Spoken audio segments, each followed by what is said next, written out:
Ahoj, v dnešnom videu si ukážeme, ako si zmeniť alebo nastaviť základné informácie o podniku.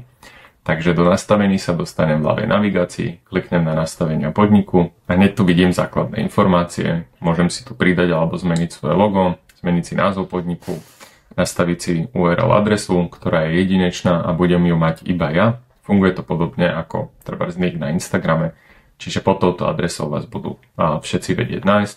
Ďalej tu mám adresu, telefón, e-mail, sociálne siete a môžem si zmeniť menu, ktorú príjmam a takisto informovať mojich zákazníkov, či príjmam hotovosť, kartu, alebo iba hotovosť.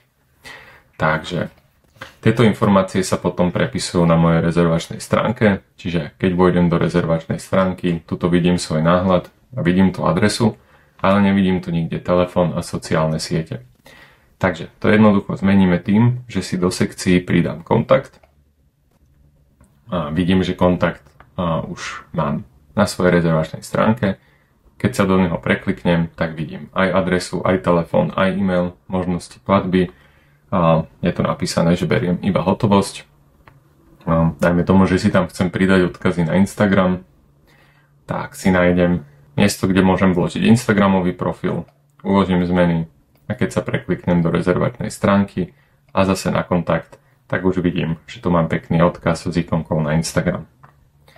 Ďalej si v nastaveniach podniku viem zmeniť svoje predplatné. To znamená, ak chcem mať premium služby od Mity, viem si to jednoducho upgradeovať tu.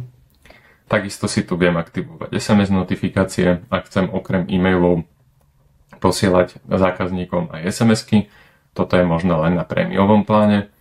A to isté platí aj pre platby. Ak by som chcel, aby mi ľudia platili za moje služby dopredu, alebo ak chcem od nejakých klientov vyžadovať zálohy vopred, či už preto, že musím najprv objednať materiál, alebo sú to noví zákazníci a chcem, aby sa naozaj na službu dostavili a ak sa nedostavia, tak si beriem za to zálohu, tak si to viem nastaviť tu. Týmto sme si prešli nastavenia podniku od základných informácií až po platby a SMS-ky a taktiež, kde sa tieto kontaktné informácie zobrazujú.